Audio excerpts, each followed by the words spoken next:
Okay. Esiet sveicināti visi. Atsāksim otro paralēlu sesiju, lai mums atliktu laiks arī diskusijām pēc 3 prezentācijām.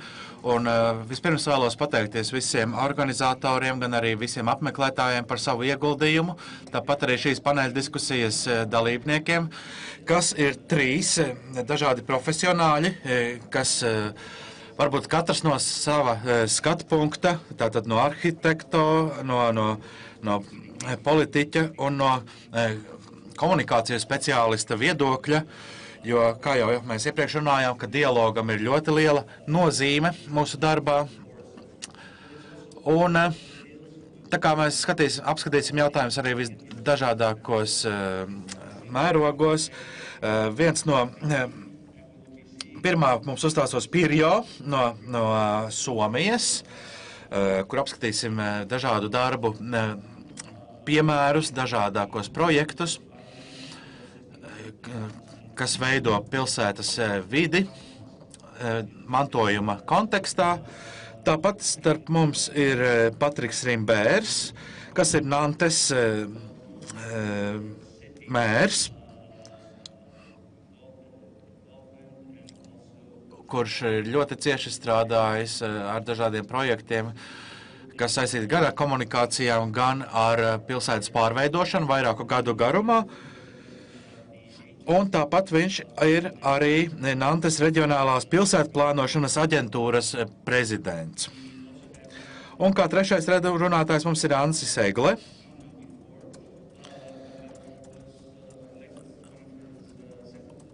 Un mēs ar viņu iepriekš esam tikušies, un es runāju, ka viņš arī universitātē pasniedz komunikāciju. Tā kā, būs interesanti uzklausīt arī viņa skatu punktu, kas, protams, mūsu darbības jomā ir ļoti svarīgi. Tāpat mēs runāsim par to, kāda bija viņa pieredze rīkojot ekspozīciju. Tāpat es pats pārstāvu Spāniju, esmu no Barcelonas, Rohe fonda koordinators. Un Barcelonā nesen es esmu pats piedalījies projektā, kur tika izveidots Vācijas paviljons, un kopš 1996. gada ir veiktas ievērojams rekonstrukcijas. Un, protams, arī šis projekts, līdzīgi kā citi, ir saņēmis kritiku, bet jebkurā gadījumā mēs esam nodrošinājuši piekļuvi vietām, kas līdz šim iedzīvotājiem nav bijušas pieejamas. Tāpat mūsu fonds sadarbojas ar Eiropas Savienību, piešķirot balvu, arhitektūras balvu, un līdz šim jau ir bijuši vairāki gadījumi, kad mēs esam apsprieduši visdažādākos jautājumus gan pilsētvidē, gan ainavās par to, kas ir salīdzinoši nesen izveidoti kultūras mantojumi, līdzīgi kā mēs iepriekš dzirdējām par piemēru par Oslo operas namu. Tā kā mēs arī strādājam pie tā, kādi vēl objekti būtu iekļaujami kultūras mantojuma sarakstā. Tāpēc ir ļoti interesanti uzklausīt visdažādākos viedokļus, it īpaši no arhitektiem, kas ir piedalījušies tādu objektu projektēšanā, kas ir iekļauti kultūras mantojuma sarakstā. Protams, ir ļoti daudz dažādu kultūras objekti, dažādās pasaules valstīs, kas ir plaši pazīstami kā kultūras mantojuma objekti. Protams, daudzi no tiem nav bijuši veidoti tā, lai tie kalpotu ilgus gadus, tāpēc arī jādomā par iespējām tos saglabāt un nodot nākamajām paaudzēm, bet, ja mēs runājam par 20. gadsimta otrās puses ēkām, daudzas no tām ir veidotas izmantojot eksperimentālas metodas, materiālus, kas mūsdienās varbūt vairs netiek izmantoti. Tāpat arī iespējams, ka kvalitātes un tehniskās prasības, kas tajā laikā bija spēkā, mūsdienās vairs nav aktuālas. Tā kā mēs tiešām dzīvojam pārmaiņu laikā, un līdz ar to modernā arhitektā, protams, mēs strādājam gan izmantojot industriālas, gan sociālas metodes mūsu darbā. Un, protams, mums ir jābūt piesardzīgiem ikreiz, kad mums ir nonākam dilemmas priekšā par autentiskumu, saglabāšanu, par materiālu izvēli. Un tāpat domāt par to, vai piemērotāks risinājums ir replikas veidošana vai tomēr cenšanās atjaunot. Un katrai no šīm pieejām ir bijuši vairāki piemēri. Un nereti, protams, šādus pārveidošanas rezultātā kādreizējā rūpnīca var iegūt pilnīgi jaunu veidolu un tikt izmantot pilnīgi citām funkcijām un tā tālāk.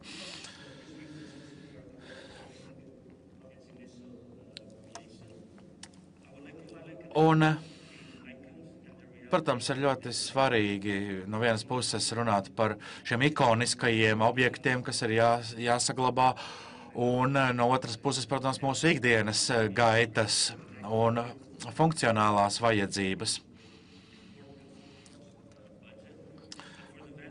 Un, jo vairumā gadījumu, kad mēs runājam par 20. gadsimta ēkām, mēs runājam par cita veida izaicinājumiem, kur nereti tiešām tās ir jāpārprojektē, un tiešām nereti ļoti radoši risinājumi jāizteno. Un pirms es dodu vārdu pirmajai runātājai, jāsaka, ka, protams, mums jārūpējas gan par funkcionalitāti, gan par ekonomiskajiem aspektiem, lai šīs ēkas būtu piemērotas tai funkcijai, kam tās ir paredzētas, vienlaicīgi nodrošināt augstu kvalitāti. Tātad, lai nodrošinātu paralēli funkcionalitātei, gan arī emocionālo saikni un saikni ar vēsturisko izteiksmi. Jo, protams, mēs varam izlēmt saglabāt ēku esošajā stāvoklī nākamajām paaudzēm, bet, protams, modernās arhitektūras uzdevums ir vienlaicīgi nodoties jaunradēji, bet censties to arī veselīgi sabalansēt, līdzsvarot ar pagātnes mantojumu. Un es uzskatu, ka kultūras mantojuma izpēte ir tiešām tas pats pamats, kas ļauj mums veiksmīgi šādus projektus īstenot. Un tagad došu vārdu Pirjo, kas uzstāsies ar savu prezentāciju.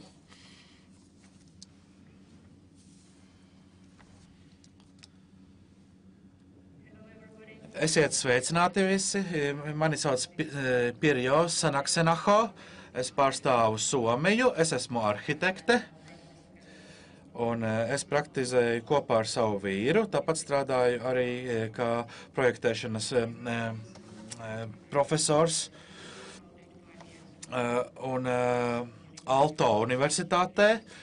Tā ir daļa no Tehniskās universitātes, un šobrīd arhitektūras departaments ir mākslas un arhitektūras fakultātes sadaļa. Pirmkārt, vēlos pateikties par uzaicinājumu piedalīties šajā interesantajā konferencē. Un sākumā varbūt nedaudz par savu praksi, tātad par Sanaksenaho arhitektu birojas, kas ir dibināts 1991. gadā.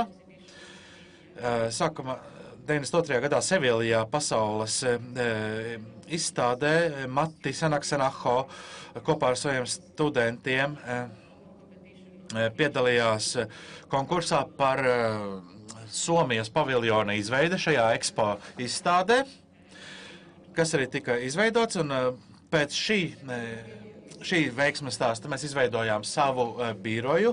Protams, šis paviljons bija pagaidu ēka, bet neskatoties uz to, tā joprojām vēl pastāv.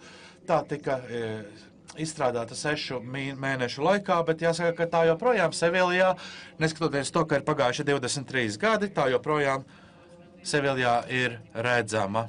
Jāsaka gan, ka šobrīd tas stāvoklis vairs nav labs, jo, protams, mēs to gatavojām tikai īslaicīgai lietošanai un izmantošanai. Tāpat mēs esam projektējuši vairākas privātas villas. Šeit mēs redzam attēlus Vidus Somijā. Esam izveidojuši villu Musu.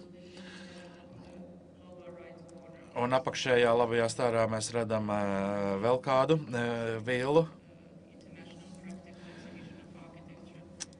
kas arī ir daļa no starptautiskas arhitektūras izstādes, kur 10 arhitekti, tā skatā 10 viesarhitekti no Ķīnas, kopīgi izveidoja šo villu dabas parka vidū.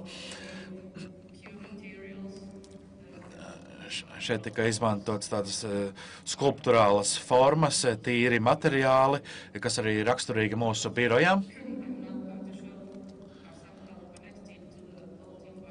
Bet tāpat arī parādīšu vairākus piemērus, kas ir cieši saistīti ar vēsturiskā mantojuma kontekstu, kur mēs tiešām esam centušies sabalansēt šos senatnīgo ar mūsdienīgo. Šeit mēs runājam par Vāsas pilsētas studentu pilsētiņu. Un Vāsa ir Somijas rietumu piekrastes pilsēta. Šeit mēs redzam kartē, tā ir dibināta 1606. gadā. Tajā ir 66,5 tūkstoši iedzīvotāju. Un pilsētas plānojumu veido tādas perpendikulāras un paralēlu ielu režģis. Bet jāsaka, ka 1960. gados pilsēta bija diezgan bēdīgā stāvoklī, un daudzas veseli kvartāli ir tikuši atjaunoti. Bet mēs strādājām pie studentu mītnes izveides. Šeit mēs redzam bijusī rūpnīcas ēka, kas atradās pilsētas teritorijā. Un tāpat šajā teritorijā atradās arī koka dzīvojamā ēka un arī biroja ēka, kas veidota 1950. gados. Un mēs noslēdzām, principā, ar sarkanu atzīmētie stūri šim kvartālam, ko mēs kvartālu ieslēdzām, izmantojot sarkanos ķieģeļus, tos pašus, kas tika izmantoti šajā vecajā fabrikā. Tāpat šajā daļā izmantojām arī koka paneļus, lai tie sasauktos ar veco dzīvojamo ēku. Šeit mēs redzam, kā mēs izmantojam mērogu un materiālu, lai šīs jaunbūvētās ēkas iekļautos vecājā kontekstā. Šeit mēs redzam arī šo sarkano ķieģeļu fabrikas ēku. Un šos pašu materiālu mēs izmantojam arī studentu viesnīcas un studentu ēdnīcas ēkas izbūvē. Tā kā, principā, šī bija tāda kā publiskā telpa. Un šeit savukārt mēs redzam, kā šī jaunbūvētā ēka sasaucās ar seno ēku no ielas puses. Šeit mēs redzam vertikālos logus, un Vāsas pilsētā ir tradīcija, ka uz ielu stūriem ir izvietoti balkoni. Un mēs arī esam pieturējušies pie šīs tradīcijas, izvietojot šādu balkonu arī jaunbūvētajā ēkā. Savukārt iekšpagalmā mēs redzam, ka šeit ir izveidotas studentu mītnes, un mēs arī veidojam šo pagalmu tā, lai saulainās dienās studenti var šeit vadīt brīvo laiku. Šeit mēs redzam šīs kopmītnes fasādi, kas veidota no sarkaniem ķieģeļiem un tādējādi sasaucoties ar kādreizējo rūpnīcu.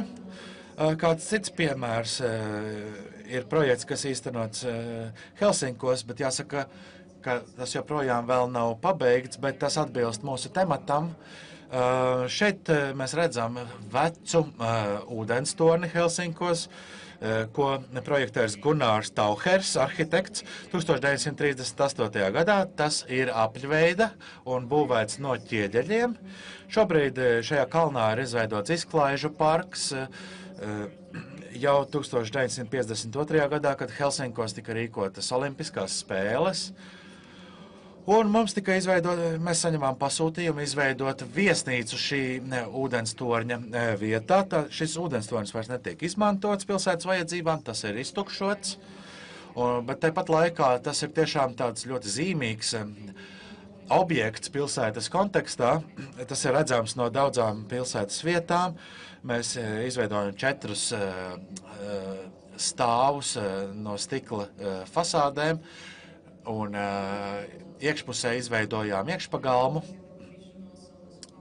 Tāpat pasūtījumā bija iekļauta prasība izveidot pazemes autostāvvietu un spā kompleksu. Tā kā šeit mēs redzam, tika izveidoti arī lifti no foajē uz alās izveidotajām spā telpām un uz apakšzemes autostāvvietu. Šeit mēs redzam plānojumu no augšas, ka viesnīcas numuriņi ir izvietoti gan iekšējā, gan ārējā šajā aplī, un redzam arī kārts ir liftu un kāpņu plānojums. Tā kā šeit mēs redzam, ka arī esam izveidojuši logus šajā kādreizējā ūdenstorņa fasādē, cenšoties nebojāt tā struktūru. Centāmies pieturēties pie sākotnējā krāsojuma. Tāpat mēs šeit arī redzam, ka ir izveidoti papildus 2 līmeņi virs sākotnējās ūdenstorņa konstrukcijas.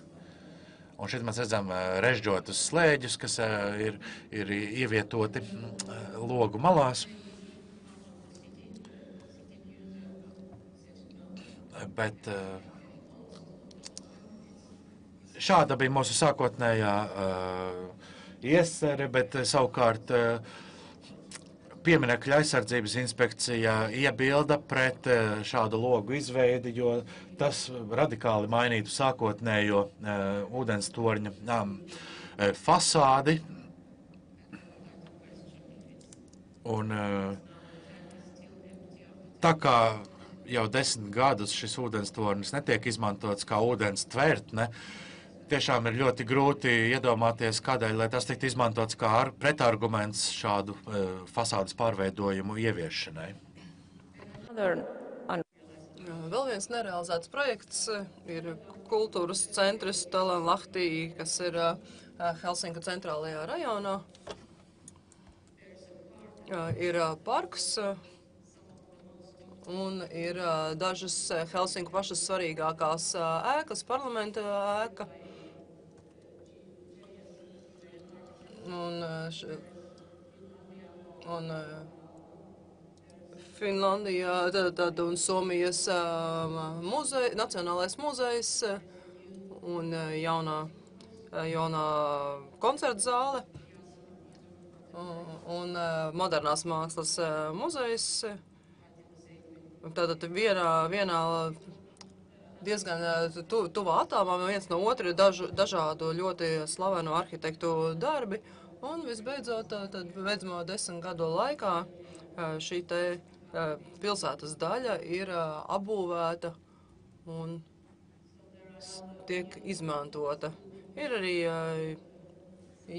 jaunas biroja ēkas pie dzelzceļa un tāda jaunā koncerta zāle, kura tika pabeigta pirms dažiem gadiem Kiasmā, kas ir Stienhol gara darbs. Un tad šeit ir Somijas oficiālā laikrakstā redakcija. Un tātad visas ēkas ir nesen pabeigts. Un tad šeit ir parlaments un tā bija pārējās ēkas. Tas ir attēls kāda centrālā biblioteka, ko pilsētas biblioteka, kas saņēma konkursā pirmo vietu, tad alā arhitekti ir šeit ir šie te autori, un tad tika paredzēts biblioteku būvēt atzīmējot 100 gadu neatkarības gada dienu. Un tad mūsu risinājums, ko mēs piedāvājām, bija šo te visu novietot zem zemes, jo visas ēkas, kas ir apkārt šīs te lielās monumentālās un visā šī telpa varētu tikt izmantot arī ap šīm ēkām. Tad mēs visu to pavirzītu tā kā zem zemes, kas būtu varbūt kāds kā izskatītos pēc nedaudz kā ielaušanās zemē iekšā. Ka varētu iet pa šo pāreju no modernās mākslas muzeja uz piestātņu un uz zonu un uz parku. Un tad būtu šis dabiskais apgaismojums, jo vieta bija paredzēta pietiekami plaša. Un arī bija paredzēta gaisma no augšas, tad vietās, kur būtu, ja šī eja paiet zem kādām būvēm vai citām vietām. Bet tas netika realizēts, jo nav atrasts kā tāds, kas varētu šo projektu realizēt. Iespējams, ka cilvēkiem nepatīk apbūve zem zemes, un iespējams, ka tas viss mainīsies, kad tiks būvēta deju zāle Helsinkos, bet mēs pagaidām nezinām, kā tas būs. Un 4. projekts, kuru vēlos jums šeit parādīt, ir studentu veselības aprūpes fonda ēka Helsinkos. Tā tika pabeigta 2010. gadā, bet visa šī te pilsētas daļa, pilsētas centrā, kas tika izveidota ap 1920. gadu, un tipiskās ēkas ir šādas, kā jūs šeit redzat, tātad paneļu ēkas ar vienkāršiem vertikāliem logiem, un galvenokārt tās ir dzīvokļu mājas. Un ir arī dažas ēkas, kas ir būvēts no sarkaniem ķieģeļiem. Un mūsu pasūtījums, mēs piedalījāmies konkursā, bija paplašināt esošā centra telpas, kurš tika izveidots 1970. gadā. Tad šeit jūs redzat, ka ļoti tipiskas 70. gadu ēkas ar šiem logiem. Un mēs vēlējāmies pabeigt šo te vietu papildināt ar jaunu ēku. Tad izmantot liederīgi šo te neapbūvēto laukumu. Tad un šeit noslēgt ielu. Un tad pavisam vienkārši vertikāli logi un no sarkaniem ķieģeļiem. Un tad starp šo veco ēku un jauno ēku būtu pasāža, kur tad būtu restorāni, un tad šeit jaunā ēka ar tādu liektu sienu izliekt uz vidu, tad, lai būtu interesantāk skatoties no vecās ēkas un tātad paskatoties uz šo te jauno apbūvi. Un, protams, arī šī te ziemas dārs un dabiskā gaisma. Tad būtu tikai šis tilts, kas savieno abas divas daļas. Un tas ir no šīs te konkursa fāzes, un tad iekšpagalms ar šo stikla jumtu. Un tas kā tas izskatās, kad ir pabeigts, tad mēs vēlējāmies atkārtot vietējo tradīciju, izmantojot vienkāršus blokus un sarkano krāsu un vertikālos logus. Un tad tāda izskatās iela, tad vecā slimnīcas ēka un blakus jaunā ēka.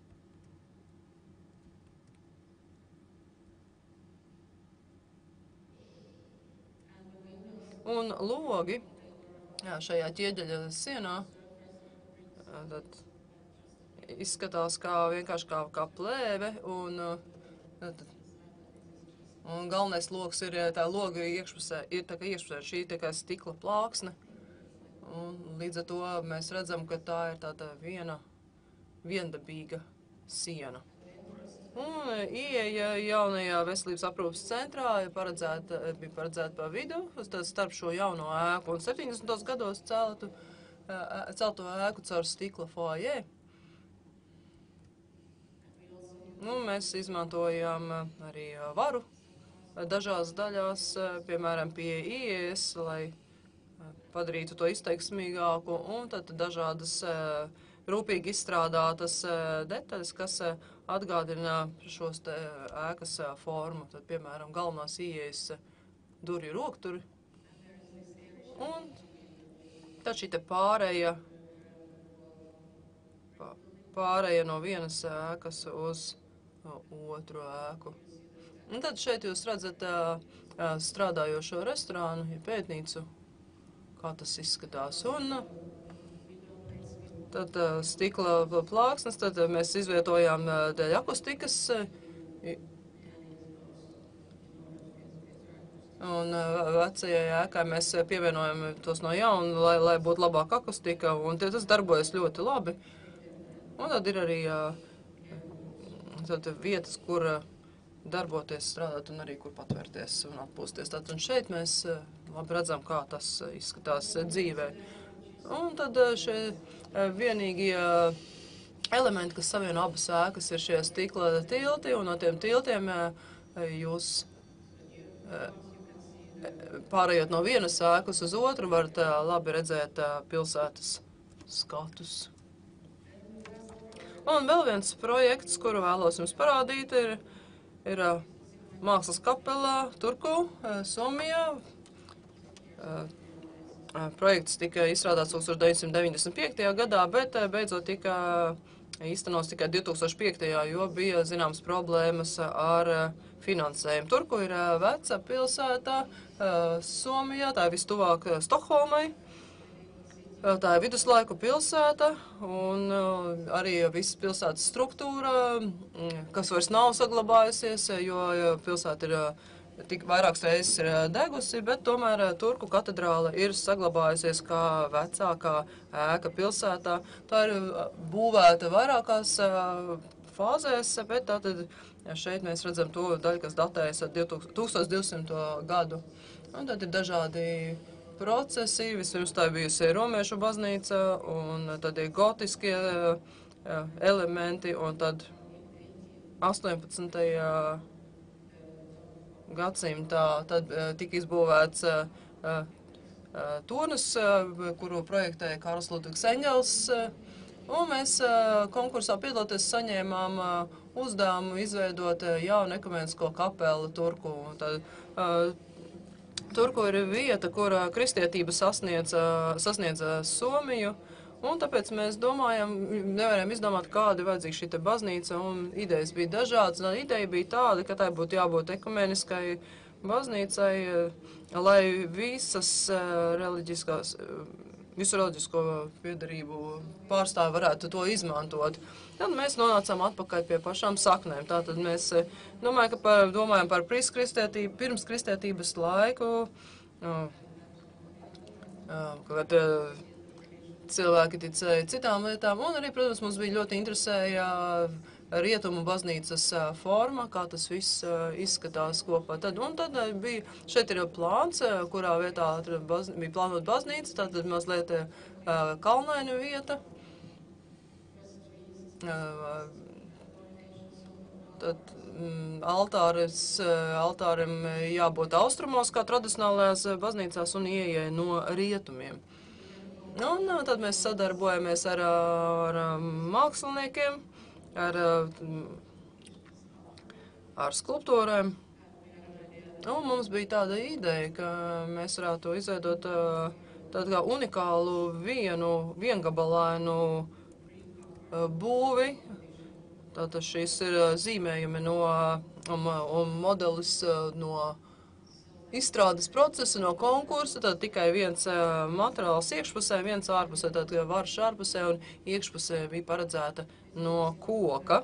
Tad vienkāršs plāns. Mazliet izskatās pēc zivs, kāds saka, ka ir laiva. Tā galvenā konstrukcija bija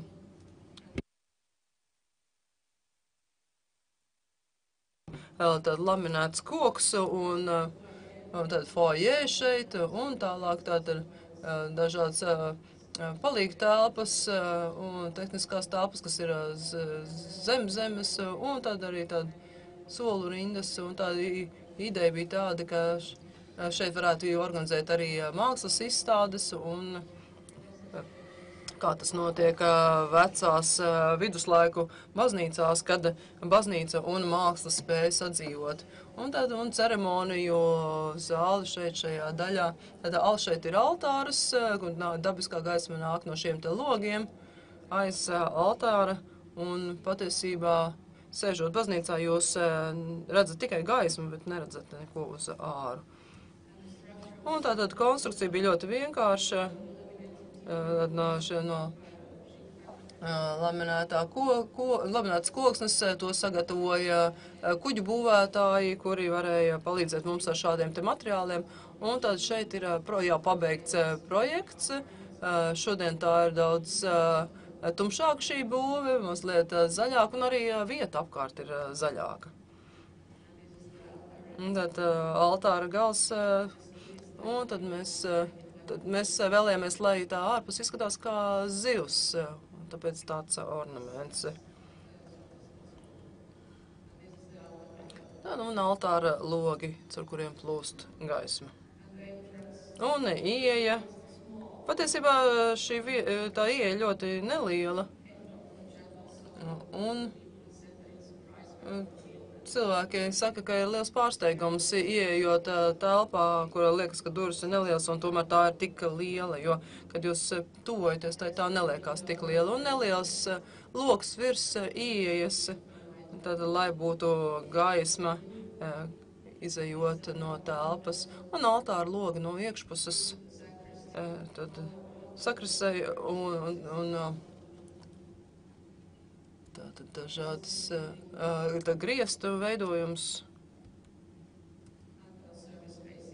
Un tātad šeit ir virzienā uz durvīm, tātad apalpušanas telpas. Un tātad tas vēstījums ir tāds, ka jūs ejat no ēnainām vietām uz gaismu, bet jūs neredzat gaismas avotu.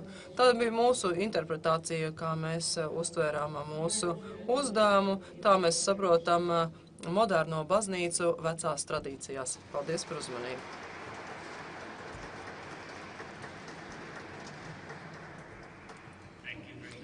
Liels paldies!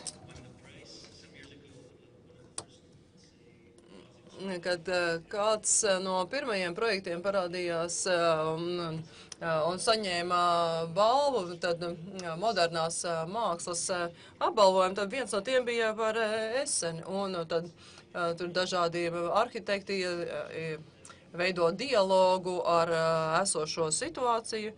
Un tad mēs redzam dažādas attīstības dažādās vietās. Un tagad mēs dzirdēsim par Nantes salas izmantošanu Francijā, kādā veidā urbānā teritorija tiek izmantota, lai šeit skatītos, kā sadzīvo modernais ar veco, ar seno. Un tagad mēs vārdu dosim Patrikam Rimbertam, Nantes pilsētas mēram. Hello. Labdien! Šeit runāšu kā politiķis, kā pilsētas pārstāvis. Neesmu arhitekts. Un man ir nepieciešami gan iedzīvotāji, gan arhitekti. Man ir nepieciešami projekti manā mājas pilsētā, bet ir neliela problēma. Esmu sagatavojis savu runu franciski un domāju, ka man būs arī tulks. Tad esmu uzrakstījis plānu un esmu sīk un smalki visu uzrakstījis angliski. Un tagad man solīja, tad ir tulku, tad tas ir labi un tas ir reizē slikti. Jūs dzirdēsiet, kā skan franču valoda. Un tātad ar Francijas institūta Rīgā palīdzību esmu saņēmis palīdzību. Tātad mums būs tulks, kas tulkos latviski, un pēc tam tulki tulkos uz angļu valodu. Tad, jo tas, protams, aizņems vairāk laika, es atvainojos, bet esmu sagatavojis savu runu šādā veidā. Well, pardon, bien. D'abord, je vais vous expliquer le contexte de ce projet. Vispirms es gribētu jums izstāstīt šī mūsu projekta kontekstu. Nantes Métropole est une ville de fond d'estuaire. Nante kā metropoles pilsēta atrodas Loāras upes grīvā. Et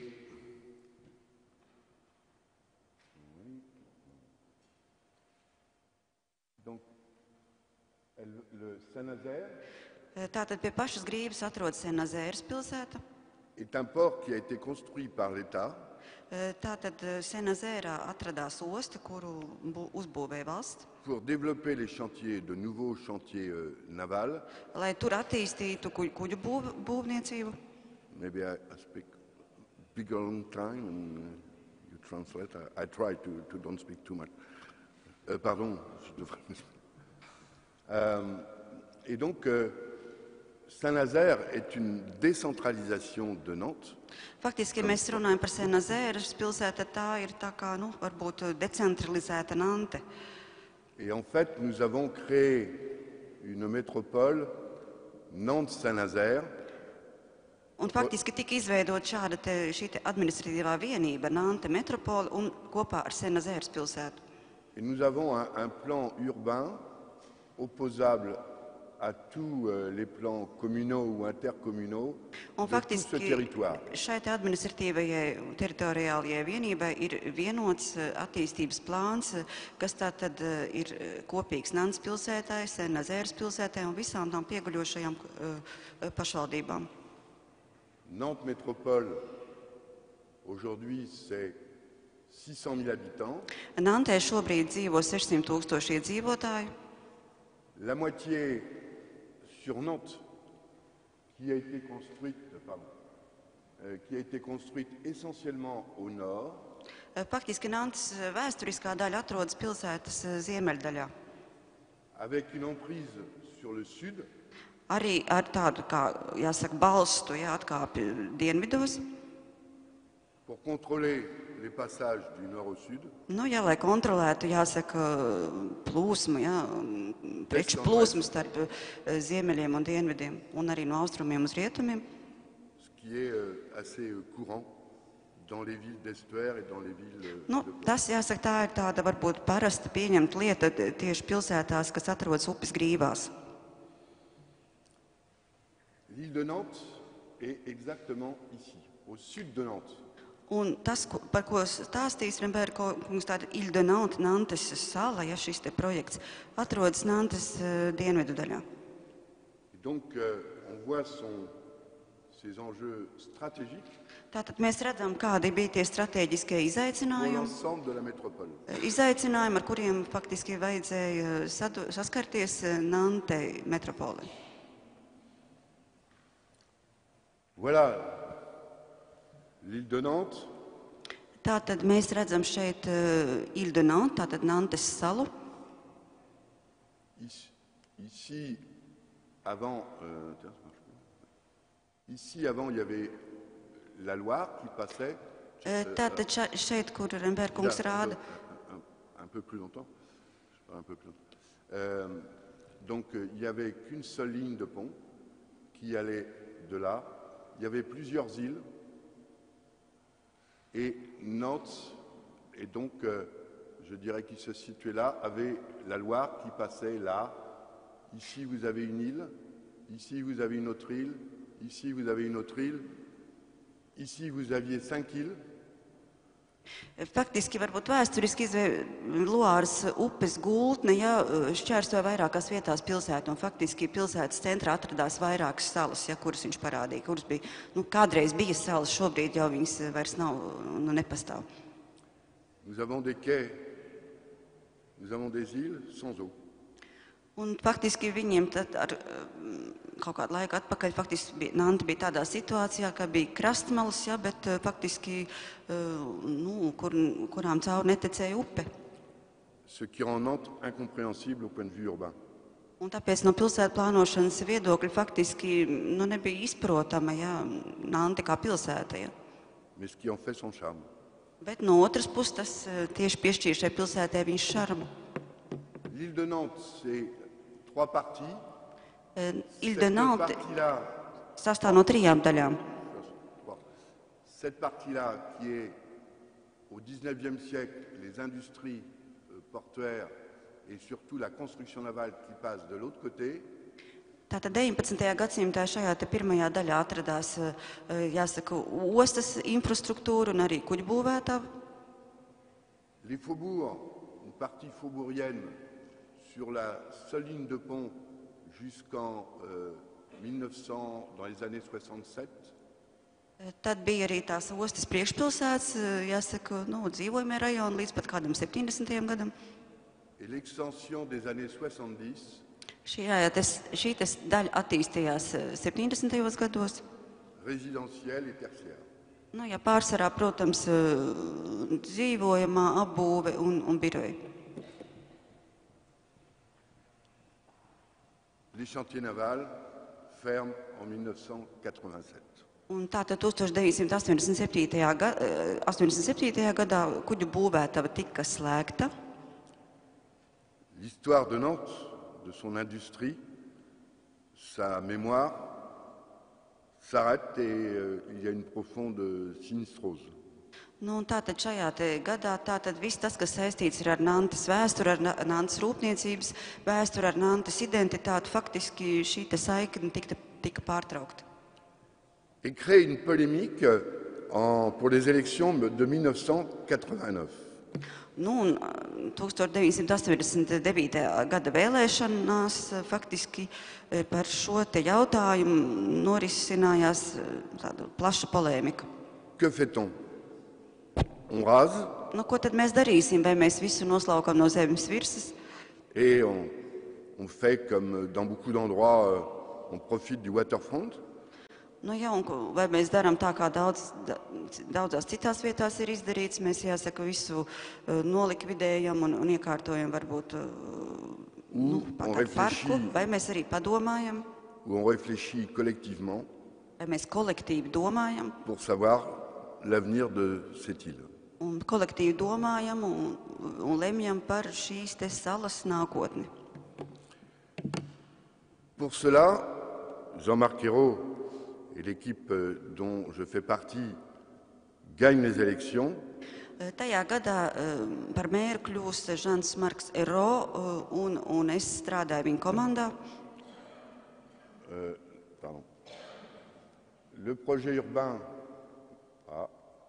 Excusez-moi. Excuse me. C'était pas dans mon sens. Le projet urbain que nous allons mettre en place dans un premier temps, c'est... excusez-moi, je confonds. C'est un projet urbain qui concerne le centre-ville. Faktiski pirmais pilsētu būvniecības projekts, kuru mēs gribējām īstenot, faktiski skāra pilsētas centru. Pour en faire un centre non plus fonctionnel pour la voiture, lai padarītu šo centru funkcionālāku, mais pour les habitants. Ne tikai jāsaka automašīnām, bet arī pilsētas iedzīvotājiem.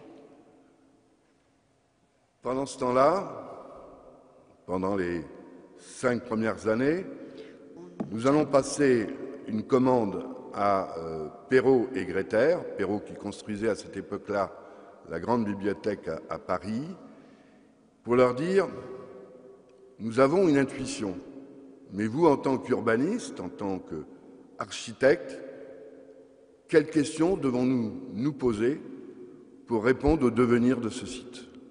Un tātad turpmākajos 5 gados faktiski mēs vērsāmies pie arhitekta Perrault, kurš tajā laikā būvēja Francijas jauno nacionālo bibliotēku. Mēs faktiski vērsāmies ar jautājumu. Mēs gribam, īstenot. Mūsu projekts ir tāds, un jautājums, ko mēs viņam uzdevām, bija, kas mums ir jāņem vērā, lai šo projektu īstenot. On ne fait rien, mais on fait tout. Un faktiski ir mums nekas nebija jādara, bet no otras puses bija viss jādara vienlaicīgi.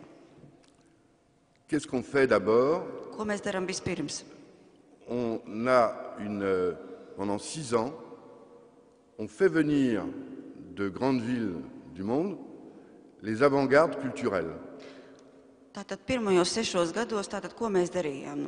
Faktiski neko, bet no otras puses mēs uzaicinājām uz Nanti, jāsaka, kultūras cilvēks, visas pasaules kultūras jomas speciālistus. Théâtre, danse, musique, tout cela se passe dans les bâtiments des chantiers. Tātad šajos pirmajos gados, jāsaka, cilvēki teātra jomas, cirka mākslas, var sakot, dažādu kultūras jomu pārstāvi, jāsaka, piedāvāja savus uzvedumus, priekšnesumus šajās pamestajās Nantes pilsētas ēkās. L'objectif est très simple, c'est que la culture et la culture de l'extérieur nous permet d'avoir un double décalage, le décalage des villes étrangères et le décalage des usages de bâtiments qui n'ont plus de vie, mais qui sont quand même la mémoire de Nantes. Faktiski, ko mēs ar to panācām? No vienas puses mēs panācām tādu, tā kā varbūt iepazinām pasaules pieredzi, un no otras puses tas mums ļāva atkāpties arī no šo te pamesto ēku, varbūt tās sākotnējās funkcijas. D'un côté, la culture pour faire aimer aux Nantais qui ne connaissent pas, puisque tout était fermé. Faktiski no vienas puses kultūra, tieši kultūra palīdzēja mums, jāsaka, mūsu iedzīvotājiem un apmeklētājiem iepazīt šīs te ēkas, varbūt, jo viņi viņas pilnīgi nepazina, jo viņas, jāsaka, viņās norisinājās cita veida aktivitātes. Pour créer de l'urbanité, c'est-à-dire des rapports aux autres, aux choses, et puis de l'autre côté, une réflexion avec des urbanistes, avec des architectes, pour savoir quelles sont les questions et y répondre ensuite. Tātad no vienas puses pilsēta iepazina savas šo te rajonu, šīs te ēkas, un no otras puses arī tas ļauj pilsētu plānotājiem faktiski labāk izprast, ko mēs tur veidosim, kāds būs mūsu projekts. En gros, ce qu'ils nous disent, c'est une île. Même si c'est 3 histoires différentes, faites passer le concept de l'île. Tātad, ko mums teica, kādas bija tās pilsētu būvnieku atbildes? Faktiski runa ir par salu, pat tad, ja šo te salu veidoja 3 salas, kuras mūsdienās vairs nepastāvēja. Tātad, Île de Nantes sala. Parallèlement, nous allons dans toutes les villes, Cardiff, Hambourg, Amsterdam, Saint-Pétersbourg, pour les allumer, etc., pour voir ce qu'avaient fait les autres. Et la mode, c'était le waterfront, c'est-à-dire construire ici, c'est beau, c'est magnifique, construire sur l'eau, c'est toujours facile. Et eux nous disent, c'est facile, mais qu'est-ce qu'il y a à l'intérieur? Faktiski, protams, mēs paskatījāmies, kas notiek citās pilsētās, kas atrodas uz ūdens, vai Amsterdama, Hamburga vai Cardiff. Protams, un tā bija tā laika moda arī būvēt tuvu pie ūdens, tātad praktiski uz ūdens. Un šie pilsētu plānotāji mums teica, protams, ir šīs te krastmalas, varam apbūvēt šīs te krastmalas, bet kas notiks salas iekšienē? À partir de ça, nous lançons un concours et à ce concours, dont le cahier des charges a été construit par nos propres questions et par ce que nous ont mis en évidence les urbanistes et les architectes qui ont travaillé sur ce site, nous lançons ce concours et c'est Alexandre Chemetov qui gagne le concours et il gagne un marché sur 10 ans pour mettre en œuvre le projet Île de Nantes.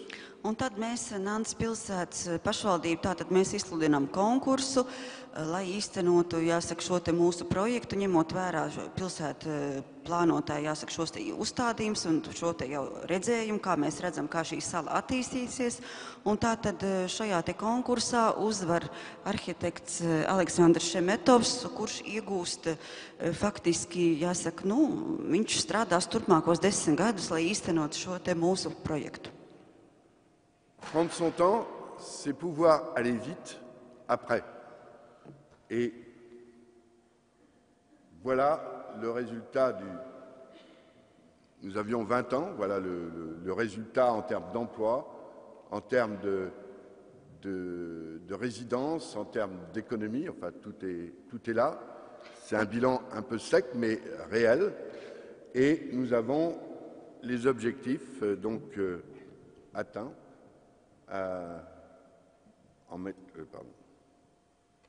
Donc 81% in 10 years.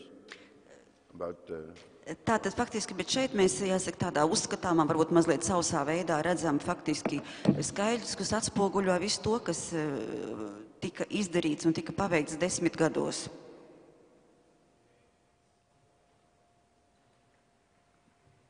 On a fait des choses quand même. On a amené les gens sur l'île de Nantes. On a amené des projets. Bet faktiski tomēr mums ir izdevies daudz ko padarīt. Mēs esam, jāsaka, panākuši to, ka cilvēki tagad pazīst Île de Nantes un iet uz šo salu.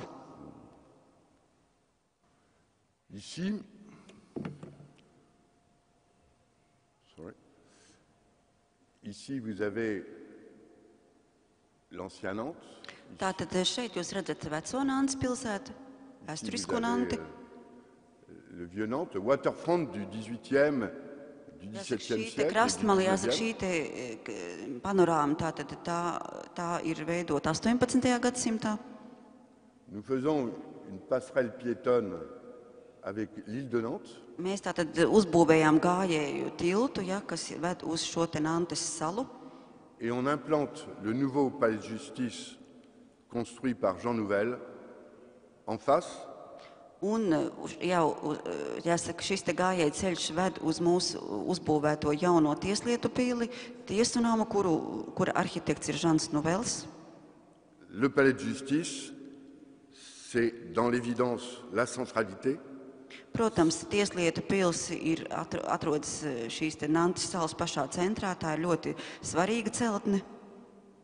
Mais nous avons beaucoup lutté, car où est-ce que l'État voulait mettre le palais de justice? Ici. Mēs diezgan ilgi cīnījāmies, jo valsts gribēja, lai tiesu pils atrastos citā vietā. Et on leur a dit, ce sera là. Jā, un tomēr viņi tika uzbūvēti pa kreisi, tur, kur gājēja tiltiņš beidz. L'île a une fonction de centralité. Faktiski šai te salai, jāsaka, tā ir kā pilsētas centra jau tagad nozīme. L'architecture, le pont piéton, on ne va pas tous les jours, je dirais, au palais de justice, c'est même pas souhaitable pour la plupart d'entre nous. Jāsaka tā, šis te gājēja tilts ved uz tieslietu pili, nevaram mēs teikt to, nevaram apgalvot, ka mēs katru dienu kājām ejam uz tiesu pili. Mais ça entraîne la curiosité, ça donne l'envie, et on s'empare, on commence à mettre un pas dans cette île. Bet šī te jauna arhitektūra īstenībā viņa ir tik pievilcīga un viņa arī piesaista cilvēku interesi, un tādējādi, jāsaka, cilvēkiem ir interesi, ir vēlēšanās doties uz šo te salu. Alexandre Šemetov nous propose deux choses. Aleksandrs Šemetovs faktiski piedāvā divas lietas. Travailler sur les espaces publics pour unifier les trois histoires de cette île. Faktiski strādāt, īstenot, teiksim, apgūt kopīgi, jāsaka, vienotā tādā lielā telpā, faktiski, šīs te publisko vietu, āra telpu, tajā apvienojot šīs te salas, varbūt šo te trīskāršo, trīs trīskāršo vēsturi. L'espace public, c'est l'espace de rencontre, Tātad c'est l'espace de l'altérité, c'est l'espace de l'envie, c'est l'espace du projet qui, s'il est de qualité, vont amener tout naturellement les gens à investir, à construire, à vouloir habiter, etc., etc. Nu, protams, publiskā telpa tā ir tā vieta, kur cilvēki satiekās, tā ir kā tāda saikne, un ja cilvēki, jāsaka, nāks uz šo te publisko telpu, tad viņi iepazīs jau tālāk šo salu, viņiem radīsies vēlme tur būvēt, dzīvot, un tas ļaus šim te projektam attīstīties. Maintenant, je vais vous passer des slides avant, après, à travers les différents thèmes culturels, artistiques, etc. Et je pense que j'irai un peu plus vite, 5 minutes. Il n'y aura peut-être pas besoin de traduction pendant un petit moment, sauf si je le demande. Un tagad es parādīšu slaidus, kas parādīs, kā šīs vietas izskatījās kādreiz un kā tas izskatās tagad. Varbūt būs mazāk teksta, bet varbūt tomēr būs kādi komentāri. Alors.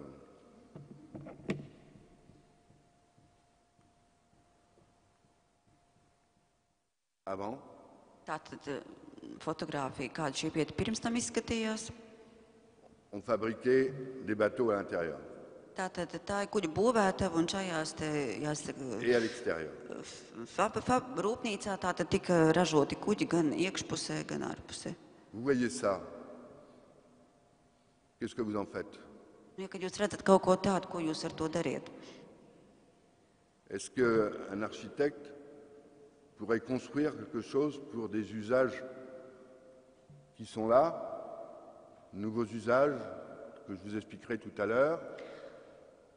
Faktiski tā vietā tika uzbūvēts pilnīgi kaut kas cits un citiem mērķiem, citiem nolūkiem.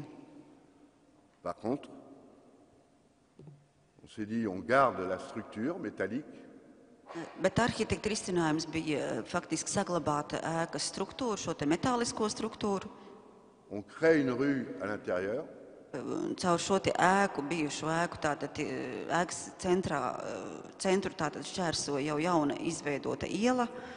Et on accueille des projets culturels, autres. Un tātad šī vieta kļūst jau par kultūras celtni, un kurā tik tiešām tiek uzņemti jebkuras kultūras jomas projekti. C'est le choix que nous avons fait. Nu, faktiski tā bija mūsu izvēle, ja? Tā bija mūsu apzināta izvēle. Le projet urbain crée le projet de tous les acteurs de la ville. Faktiski pilsēta attīstības projekts īstenībā pārtapa par visas pilsētas attīstības projektu. L'architecte, lui, sa particularité, c'est d'agir sous contrainte. Faktiski arhitekts, ko viņš izdarīja, viņš ņēma vērā faktiski šos problēmu faktorus. Et on lui donne les moyens de s'exprimer. Un mēs viņam iedavām, jāsaka, līdzekļus, jā, lai viņš varētu paust savu vīziju. Et de donner une nouvelle vision de l'ensemble pour différents usages. Un lai viņš, kā lai saka, mums piedāvāt pavisam jaunu vīzīti, jāsaka, lai viņš piedāvātu, kā mēs varam savādāk, jāsaka, izmantot šīs te pamestās ēkas. C'est notre point d'élu. Nu, jā, tāds bija mūsu, jāsaka, vēlme. Avant. Tā tad arī fotogrāfija pirms. After. Un pēc tam, tagad. Donc ici, c'est du logement social. Tātad šīs te ēkas ir, tur atrodas sociālie dzīvokļi. Et on nous a souvent reproché de pas vendre parce que les gens voulaient y habiter. Jā, mums bieži vien pārmet to, ka mēs nevēlējāmies pārdot šīs te ēkas, jo cilvēki tiešām gribēja viņās dzīvot, apmesties. Ici, c'est une école. Tā ir skola. Qui a été construite. Et ici, c'est une histoire un peu plus compliquée. Tā bija skola, bet jāsaka, šis te milzu zilonis, jāsaka, tas jau ir tāds nedaudz sarežģītāks stāsts. Nous sommes la ville de Jules Verne. Mēs esam, jāsaka, Nante ir Žila Verna pilsēta. En deux mots, Pāris vārdos. chaque projet urbain en Europe, et on les a à peu près tous vus, ont leur pont Galatrava, leur tour, la tour Europa, Jean Nouvel quand on est riche, ou Renzo Piano, et nous sommes moins riches. Nous avions plein de projets, donc on a fait un appel à projets, et on a dit qu'est-ce qui va caractériser un peu ce projet unique et attractif qu'on voulait. Ja mēs tā runājam par Eiropas pilsētām, protams, jāsaka, visās tajās mēs redzam modernus torņus, debesskrāpjus. Jāsaka, ja pilsētā ir vairāk līdzekļu, tad šos ir debesskrāpju arhitekts ir Žans Novels. Mēs savukārt bijām nabadzīgāki, bet mums bija projekti, mums bija idejas, un tieši pateicoties šiem te varbūt tādiem kultūras projektiem, mēs gribējām, jāsaka, lai tie veido mūsu pilsētas šo te jauno unikālo seju. C'est le dernier dans le concours, qui remporte le concours. Ce sont des machines de Jules Verne. Faktiski tas bija projekts, kas arī uzvarēja projektu konkursā, un šis te projekts bija faktiski radīt, veidot, jāsaka, tādas milzu lelles, jāsaka, mašīnas, ja, kas ir veidotas pamatojoties uz Žila Verna, jāsaka, romāniem. Qui se développe au cours du temps. Un jāsaka, un šīs te milzu lelles, šīs te mašīnas, jāsaka, tiek veidotas Nantē, un jāsaka, un visu laiku tiek veidot jauni tēli. Gérer le temps. C'est explicite, you can understand. Et ça, c'est tous les projets qui sont venus, l'université, des industriels, des start-up, qui ont voulu venir sur ce site. Faktiski šeit uz šīs te kartas mēs varam, šeit ir parādīti visi projekti, ja, kurus mēs esam, kuri jāsaka, vēlējās strādāt, vai nu tā bija augstskola, vai bija biznesa inkubātori. Tātad mēs šeit uzņēmām visus, kas vēlējās strādāt šajā te milzu radošajā kvartālā. Une école des beaux-arts, Mākslas augstskola, l'université, universitāte, un hôtel d'entreprise, jā, nu, une to varētu plateforme nosaukt d'animation viesnīca uzņēmums. économique dans les anciennes halles. Jāsaka, un viss tas izvietots ir senajās hallēs, tirniecības hallēs. 25, 2005. Gads, un well, I'm sorry, I have no time, too long. The new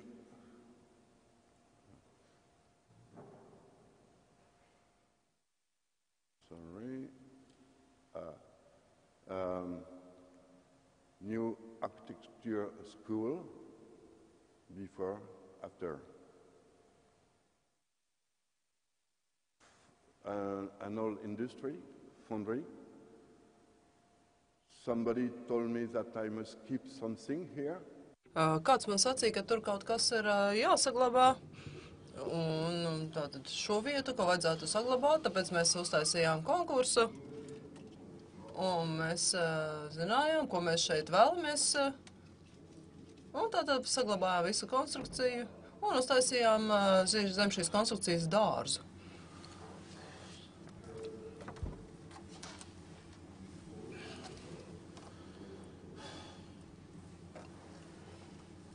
Tātad šeit vēl attēli no mūsu pilsētas. Un tātad šeit mēs redzam, kādas ir ēkas, kas tika izveidotas. Tātad šeit mūzikas zāle, koncerta zāle, un tad atkal šīs te mašīnas, mēs redzam, šeit ir pūķis. Tas bija Pekinā pagājušajā vasarā. Un šeit vēl dažas lietas, tad banāna angārs varētu tā nosaukt, tad Tad šeit ir kafejnīcas un arī dažādi notikumi. Tad šeit mēs redzam ļoti daudz cilvēku, kas dodās pastaigās. Un šeit ir tādi mākslinieciski veidojumi. Un tad mēs turam saglabājam to visu pilsētas vidienē. Un aptuveni 100 kvadrātmetru lielu tādu izstāžu vietu. Tad varētu īstenot arī dažādas izstādes šajās te vietās. Un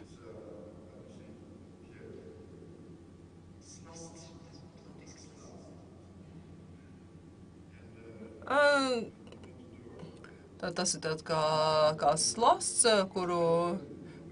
kurš tiek it kā notverts, un viņam jāskatās, kas tad tas tāds ir, un tad rodās šī te interese. Piemēram, tā kā šeit es varu parādīt, kā tas izskatās. Cilvēki nonāk šādā vietā, un viņi nevar paiet garām. Tad mākslas projekts par transformāciju. Tad projekts rada jaunu projektu, un tā tālāk un tā uz priekšu. Es redzu, ka man ir mans laiks, tad šeit ir François Morellet projekts no laika uz laiku. Jā, tad šeit tas ir uzrakstīts franču valodā. Tad, kad ir labs laiks, tad šī vieta ir fantastiska. Tad izskatās, ka man būs jābeidz prezentācija. Tad mēs redzam, ka projekts tiek popularizēts, tad nepārtraukta komunikācija. Tad šis angārs, tad jūs varat izlasīt angāru arī mūsu mājaslapā iledenantes.com. Tad šeit mēs redzam ir bildes no semināriem, no dažādām darbnīcām. Tad darbnīcas ar pilsētas ierēģiem, jo ir nepieciešami šeit strādājošie, ir jāveic dažādi darbi, tad jums ir jāsazinās un jākomunicē ar pilsētas iedzīvotājiem. Tad ir jāzina, kas notiek tuvākajā apkārtnē. Tad sazināmies arī ar Nantē tuvākajām apdzīvotajām vietām. Un tad šeit ir dienvidu rietumu metamorfoze nākamajiem 20 gadiem, kā mēs to esam iedomājušies. Un šeit ir vieta, kas paredzēta slimnīcai. Paldies par uzmanību! Liels paldies par šo par šo prezentāciju. Mēs redzam arī vēsturisko kultūras un valodu mantojumu, kā tas darbojās, ka mums ir vairākas valodas, kurās mums ir jārunā. Un, protams, arī arhitektūras mantojums un kultūras mantojums. Bet tagad mēs dosim vārdu Ansim Eglēm, kurš ir komunikācija profesionāls no Latvijas, un viņš mums pastāstīs savu redzējumu.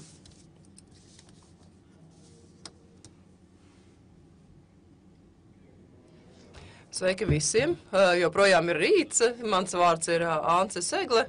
Es strādāju komunikāciju jomā jau vairāk kā 20 gadus. Un to, ko jūs redzat šeit man aiz muguras, tā ir ēka, kurā esmu izaudzis. Tad varētu teikt, ar to es kopā esmu izaudzis. Ēka ir... Tādā ēkā bija skolas, kuru es apmeklēju, aptuveni 100 gadus veca. Un tad Rīgas dizaina un mākslas skola, kurā es šobrīd esmu pasniedzējis.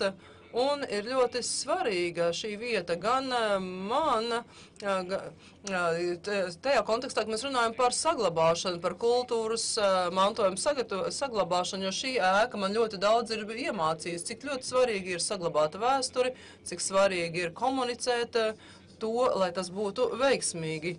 Jo šis ir labs piemērs tam, kā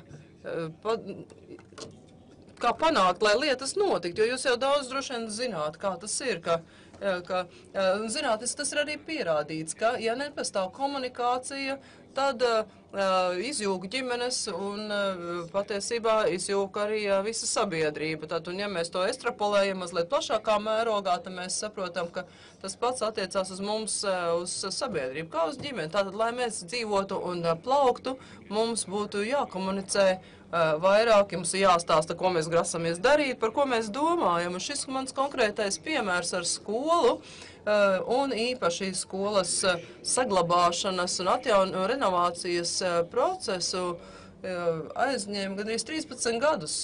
Un kad tika pieņemta koncepcija, ka šī ēka ir jāsaglabā, un tātad pagājušā gadā vietējā arhitektu konkursā tā tika atzīta par labāko ēku, kas ir šādi te atjaunota, un, teiksim tā, ka komunikācija šajā gadījumā nav tikai tas, kā mēs par to runājam, bet arī kā mēs rīkojamies, lai sasniegtu savus plānus, kā mēs organizējam darbu, lai šī ēka tiktu saglabāta un restaurēta. Un tad ir vērts paskatīties arī daudz sīkāk. Protams, mums šodien tam nav pietiekami daudz laika, bet tiem, kuriem ļoti liela interese par to, es ierosinu jums aplūkot šo piemēru sīkāk un pamatīgāk. Mana prezentācija ir diezgan īsa. Es vienkārši vēlos pastāstīt par ļoti svarīgiem un izdevušiem projektiem, bet ir arī daudz gadījumu, kad komunikācija nav bijusi un projekta īstenošana nav izdevusies un cilvēki ir vīlušies. Un tātad šeit vēl viens piemērs, viena no tuvējām skolām, ļoti labi saglabāta. Tā bija daļa no mūsu skolas agrāk, un šī tad ir maza kafejnīca Latvijas rietumkrastā Pāvilostā, un šeit ir Saldus mākslas skola, kurā ir jauna ēka, bet arī tas veids, kā viņi komunicē šo projektu, kā tas tika īstenots, tas ir vienkārši fantastisks modernās mākslas un arhitektūras paraugs. Mana lielākā pieredze bija pirms vairāk kā 6 gadiem, kad es kļuvu par pasaules ekspo Šanhajā Latvijas delegācijas dalībnieku, un, godīgi sakot, patiesībā tā bija tāda pieredze, kāda man nekad agrāk nebija bijusi. Un ne tikai procesa ziņā, bet arī komunikācijas ziņā, un kā komunikācija par arhitektūru, un kā netika izmantota pareizā veidā, un kā tas viss apdraudēja projektu kopumā, un ja tas būtu darīts pareizā veidā, un ja būtu pareizajās iesaistītās puses, tad būtu daudz labāk šī te pieredze. Tas viss, kad es to atceros, kā tas notika, tad tas man liek domāt par pieredzi kopumā, tas, ko mēs tagad redzam Latvijā vietēji, un īpaši tas attiecās uz jaunām ēkām, kad nepastāv komunikācija, un pilnīgi noteikti, ja nepastāv komunikācija, tad arhitektūra kā tāda zaudē sabiedrības acīs, un arī viss process zaudē, jo tas, ko var saglabāt, teiksim, 200 gadus vai 300 gadus, es neesmu pārliecināts, vai jūsu nākamie kolēģi patiešām cīnīsies, lai saglabātu šādas ēkas, vai arī Šanhaju, Ņujorku vai Čikāgu, kādas tās ir šobrīd. Tas ir ļoti liels jautājums, tad, protams, ir vairāki tādi projekti Latvijā, kuri ir īstenoti beidzamo 10-15 gadu laikā, kur es redzu, ka nav bijusi pienācīga komunikācija, tā ir iztrūkusi jau pašā sākumā, un līdz ar to tas sabojā visu šo projektu sabiedrības acīs, un tad netiek radīta izpratne, un kurai būtu jābūt sabiedrībai, visas šīs te ēkas nav nekas vairāk kā tikai kāda intereses, kā īstenotas intereses par spīti publiskā sabiedrības interesei, un neskatoties uz to, ko sabiedrība par to domā. Un tas neatiecas tikai uz biznesa projektiem, bet arī uz, piemēram, Latvijas Nacionālā biblioteka, kas pagājušā gadā beidzot tika pabeigta pēc vairāk nekā 20 gadu cīņas šurpu un turpu. Biblioteka ir projektējis mūsu arhitekts Gunārs Birkerts, tā ir simboliska vērtība, tas kā pārstāv ilgs laiks, tāda simboliska, bet ņemot vērā šo komunikācijas iztrūkumu, tas viss sabojā projektā labo slavu. Viens no tādiem piemēriem, kurus varētu minēt, kur nebija laba komunikācija, ir AB koncerta zāle, kura joprojām nav uzbūvēta, un iespējams, ka to nekad neuzbūvēs. Tas nav tālu no šejienes, pie Daugavas, un kā tas notika, patiešām tas viss sabojāja izpratni par to, ko arhitektūra varētu izdarīt sabiedrības labā, kā varētu mainīties sabiedrība, kā vieta varētu tikt padarīta pievilcīgāka, kā tā varētu kļūt par tādu kā Bilbao vai kaut ko citu. Jūs droši vien labi zināt, ko arhitektūra var izdarīt tad kā var piešķirt vietai lielāku vērtību. Šeit Latvijā, diemžēl, iespējams, ka tas ir zināms kultūras mantojums, jo mēs atceramies laikus, kad vairāk kā 50 gadus bijām apspiesto kārtā, un joprojām tas gars kaut kā izpaužās, un jo īpaši tas attiecās uz lielām infrastruktūras būvēm un celtnēm, un šajā skaitā arī arhitektūru. Tas arī tas, ko es jums vēlējos pastāstīt, un tagad mums ir laiks īsai diskusijai. Paldies, ka man uzklausījāt!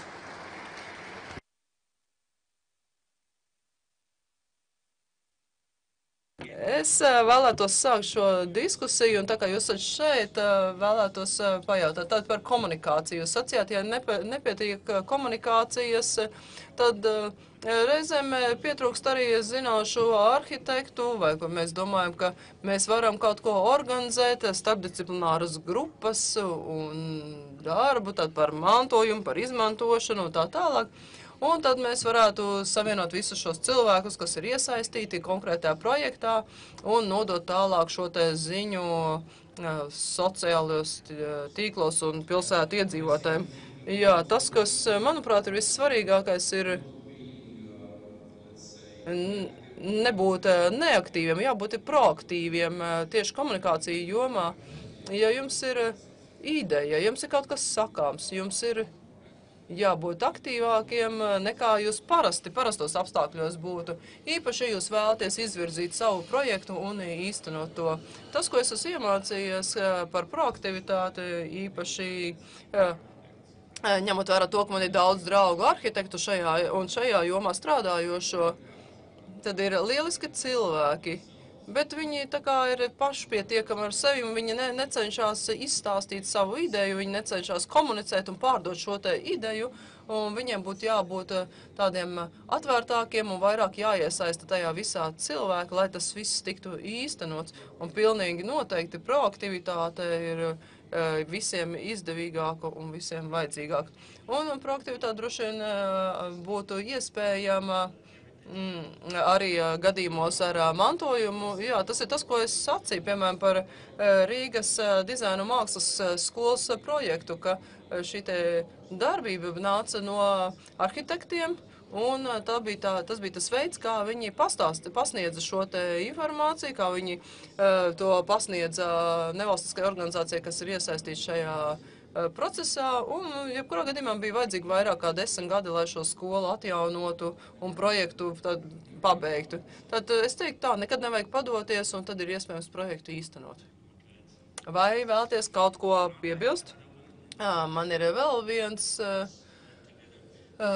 komentārs. Tad mēs saņēmām šo te konferences paziņojumu. Tur vienā punktā ir sacīts, ka ļoti svarīgi nodrošināt harmonisku vidi un īpašas kvalitātes un tad konkrētajā vietā, un tad tas būtu ļoti svarīgi. Bet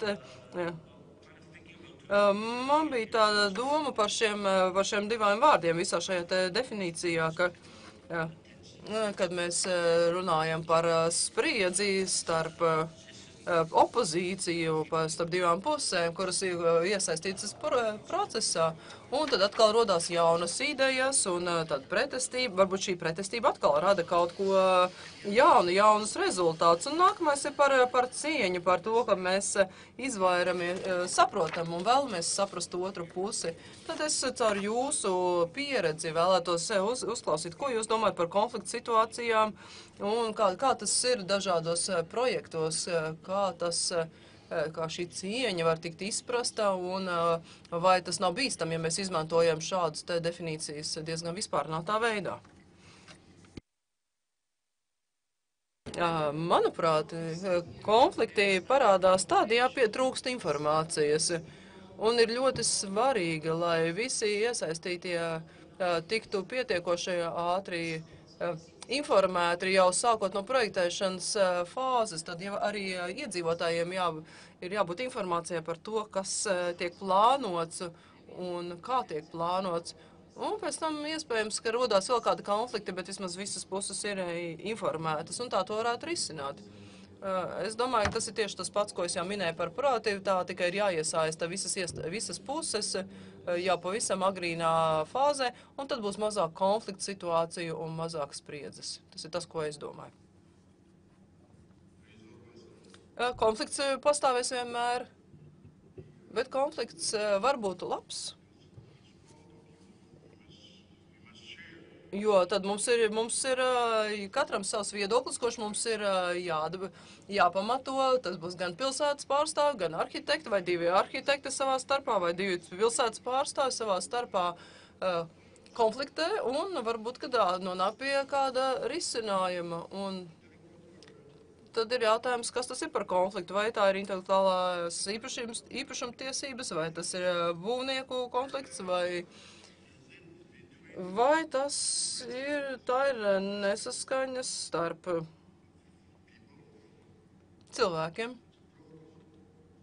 Vai tā ir varbūt provokācija, kad viņi vēlas savu brīvību izteikties?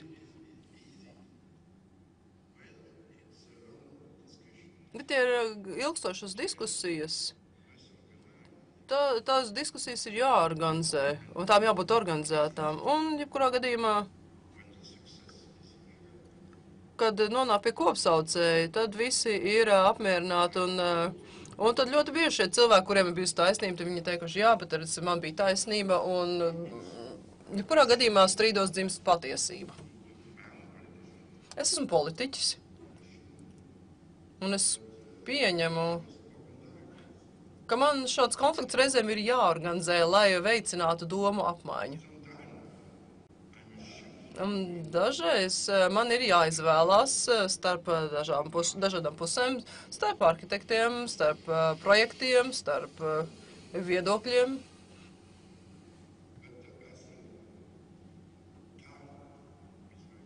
Bet, manuprāt, arī laiks ir ļoti svarīgs aspekts. Tad ir laba plānošana ir daļa no veiksmīga projekta. Kad es jums stāstīju par to projektiem, kas ilgs 10 gadus, tad tām nevajadzētu būt. Tad jums jāskatās uz citu valstu paraugiem, piemēriem, un jāorganizē diskusijas, debates.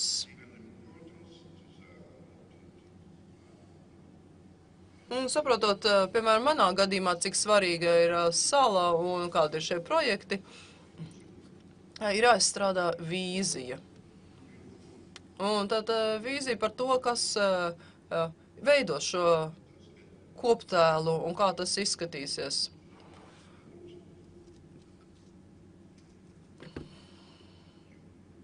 Tad jautājums, vai katram ir sava atbilde, vai mums ir kopīga atbilde, vai jums visiem ir atbilde. Un tā ir mūsu atbildība nonākt pie kopīgas lēmuma. Mums ir projekts, mums ir programma. Jo tad mūsu projekta īstenošanas laiks ir garāks reizēm nekā tas, cik ilgi mēs valdām, vai atrodamies konkrētā pozīcijā.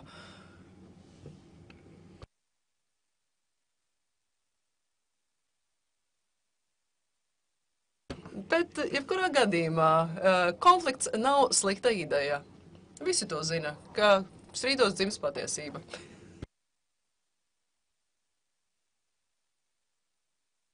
Tas, ko jūs sacījāt, ka jābūt proaktīvam, tā ir taisnība. Galvenais nav pateikt, es zinu vai es zināju, bet ir nospraust mērķi, un mūsu atbildība ir dalīties ar informāciju. Un tātad veikt šo te informācijas apmaiņu, kas ir ļoti svarīgi katrā projekta īstenošanā. Es domāju, ka mēs varam būt uzvarētāji. Mēs varam uzvarēt, ja mēs zinām mūsu mērķi. kur mēs dodamies. Tā arī laiks ir pagājis, tātad pulkstens ir 1. Vai mums ir kādi jautājumi zālē? Sveiki, esmu Juris. Šeit mācos, studēju mākslas vēsturi, un no diskusijas es saprotu, ka jūs esat politiķis. Tad, Rimberkungs, viss bija kārtībā, bet Nantes projekts bija ļoti garš. Kā jūs nodrošināt to, ka tas turpināsies tādā veidā, kā jūs to redzējāt? Tad jūs tiekat ievēlēts uz 4 gadiem, tāpat kā šeit, vai ne? Kā jūs nodrošināt, ka kāds, kas nāks nākamais jūsu vietā, nepārtrauks to projektu? Kā tas turpināsies? Vai jūs uzsākāt kādas pārunas, vai ir kādi dokumenti, kādi līgumi? Kā jūs nodrošināt idejas turpinājumu? Kā tas ir iespējams? Mēs nekad nevaram būt pārliecināti, bet es domāju, ka vairums kas redzēja, ka šis projekts tiek tik ilgi īstenots, ka saprot, ka tas ir murgs. Tad viņi kādreiz sacīja, ka tas būs murgs, ka nekas tur neizdosies. Tagad viņi redz, ka izdodās, un tas ir Nantes gars, un mēs saprotam, ka mums tas ir jāizdara. Man nepiedara nekas tajā vietā. Tas ir kopējs projekts, un, protams, ekonomiskā situācija var mainīties, lietas var mainīties, mums varbūt ir jauns arī jums jāslēdz vēl pēc 20 gadiem. Bet mēs nevaram būt pārliecināti. Bet es domāju, ka mums ir labā atmiņā arī diskusijas. Mums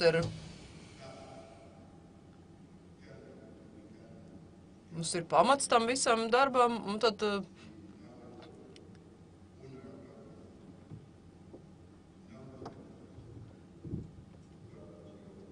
mums nepiedara pilsēta, tā piedara visai sabiedrībai, un sabiedrībai ir jālem, kā tas tiks īstenots, un kāda rīta izskatīsies pilsēta. Mums ir jābūt gataviem, mēs redzēsim, kāda būs attīstība rīt un pēc 20 gadiem, arī tad, kad es vairs nebūšu savā amatā. Tad pirms mēs beidzam šo sesiju, vēlos dot vārdu doktoram Uwe Kokam, kas pastāstīs par Vāciju, par nākamo konferenci, kas notiks Vācijā 2018. gadā. Liels paldies par iespēju uzrunāt jūs šeit. Tad ne tikai par to ideju, bet par konkrētu projektu.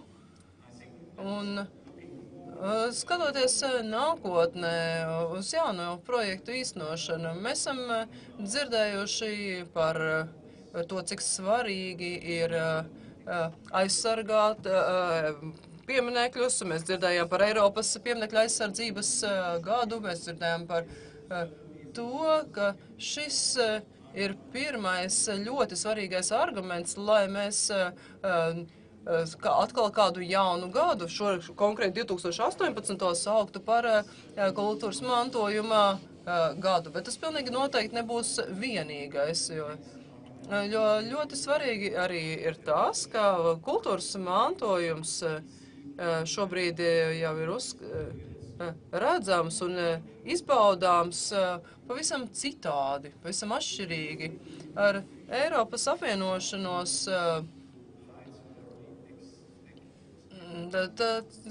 cilvēku gaidas palielinās, un kultūras mantojums šodien jau kalpo kā identificējošs elements visā Eiropā.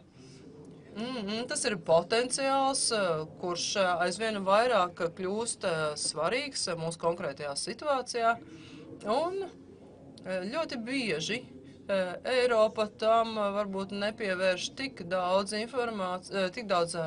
uzmanības kā citiem jautājumiem. Mums ir ļoti daudz dažādas jaunas iespējas attīstībai, saglabāšanai, mantojumā, saglabāšanai nākamajām paaudzēm. Tad šis marķējums, kultūras mantojums, ir viens no piemēriem, kā mēs varam saglabāt mūsu mantojumu. Mēs varam redzēt, kāda ir Eiropas kultūras identitāte, un mēs varam arī uz to paskatīties plašākā mērogā. Eiropas kultūras perspektīvas redzējums ir mainījies, ir arī dažādi, tas ir mainījies pēc savā izteiksmes veidā. Un vēlos tikai saukt dažas izmaiņas, kas mūs skar konkrēti šeit un šodien. Tad ir gan klimata izmaiņas, kas mūs skar, gan sociālajā un demografiskās izmaiņas, un dažādi jaunā patērētājas sabiedrība, kas tad arī ēkas tiek izmantotas citādā veidā, atšķirīgā veidā, tad daudz kas tiek digitalizēts, un es domāju, ka jaunais Eiropas kultūras mantojums varbūt tika aplūkots dažādi no dažādām veidām, lai dalītos savā pieredzē un iespējamos risinājumos un risinātu dažādas izaicinājumus, kas mums varētu skart nākotnē. Tāpat jāsaka, ka nereti mēs pārāk zemu novērtējam sociālo un ekonomisko vērtību, kas piemīt kultūras mantojumam.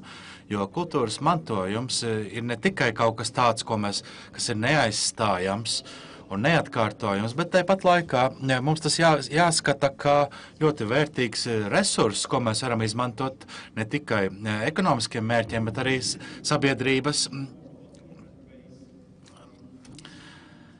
vienošanai. Un ir skaidrs, ka jo sekmīgāk mēs šos resursus izmantosim, jo vairāk mēs visi iegūsim. Un tāpēc Eiropas mantojuma gads varētu būt tiešām kolosāls iespēja mums visiem tiešām virzīties vairāk šādā uztverē un izpratnē par to, kas ir kultūras mantojums. Un kopš 1989. gada es esmu apmeklējis vairākas Eiropas vietas un apmeklējis vairākas mantojuma objektus, un jāsaka, ka mūsu paudze ir visnotaļ privileģēta, jo mēs dzīvojam vienotā Eiropā, un vakar man bija iespēja apskatīt Rīgu, un es to salīdzinu ar Tallinu un Vīni un citām pilsētām.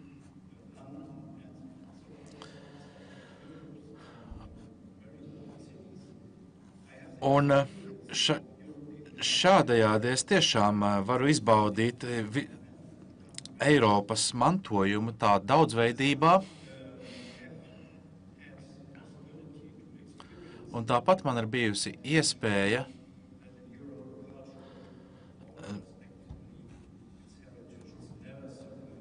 redzēt, ka šobrīd mēs vairs nerunājam par vietēja vai reģionāla mēroga kultūras pieminekļiem, bet mums jārunā tiešām par Eiropas kopīgo mantojumu. Un tieši tāpēc Eiropas mēroga pasākumi, kas ļauj no lokālā un no reģionālā līmeņa šos jautājumus pacelt jau Eiropas līmenī un kopīgi runāt gan par identitātes jautājumiem, kas līdz šim nevienmēr tiek pietiekami izprasti, kas īpaši raksturīgi manis pārstāvētajai paaudzei, un tāpēc uzskatu, ka mums kopīgiem spēkiem ir iespējams vairot apziņu, ka Eiropa ir nevis dažādu atšķirīgu pagātņu apkopojums, bet ka tā ir viena kopīga pagātne. Tāpēc es uzskatu, ka ir ļoti vērtīgi sarīkot šādu Eiropas kultūras mantojuma gadu, kas ļaut mums šos jautājumus arī turpmāk apskatīt no visdažādākajiem skatpunktiem. Un šis savstarpējā sadarbība, ko mēs īstenojam, un jūsu visu apņemšanās turpināt savu darbu, vainagosies ar mūsu kopdarbu arī 2018. gadā, kad mēs rīkosim šo Eiropas mantojuma gadu, un tāpat laikā mēs šai gadā svinēsim 100 gadus kopš jaunās Eiropas rašanās, kopš Pirmā pasaules kara beigām, un kopš Eiropu ir papildinājušas vairākas valstis, tā skaitā Latvija un Igaunija. Liels paldies jums par uzmanību!